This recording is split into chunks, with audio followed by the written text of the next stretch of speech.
สาวน้อยเจ้าซื้อหยังนี่สาวเสือสีชมพูนะซื้อหยังจ้าเจ้าซื้อหยังฮะฮะซื้อผู้วันซื้อมวนเนี่ยแล้วเจ้าซื้อหยังเจ้าฮะซ้อนเพชรโอ้ซื้อนักร้องตัวนี้นักร้องเมืองไทยนี่ลองได้คุณสอนเพชรสอนทุกพันบ่สอนเพชรเมื่อนี้พวกเจ้าไม่เฮ็ดหยังนี่เห็ดข้าวเปียกมาเห็ดข้าวเปียกเฮ็ดข้าวเปียกมาซอยเพิ่นเฮ็ดข้าวเปียกเอาเลี้ยงเล็กน้อยนักเรียนพวกเจ้าก็กินหลายๆเด้อกินหลายๆข้าวเปียกมาหลายอยู่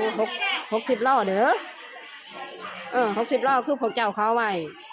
ทั้งเทิงเพิ่นเขาไว้60 ล้อกินน้ำกันนั่นล่ะ3 หมู่บ้านพวกเจ้าก็เป็นตาห่างนี่พวกเจ้ายายพวกเจ้าเป็นตาห่างอยู่สิน่ะสาวหน่อยเบิ่งเพิ่นบิดเดียวอยู่เพิ่นอยากอ้ายจ้ะโดยขับใจ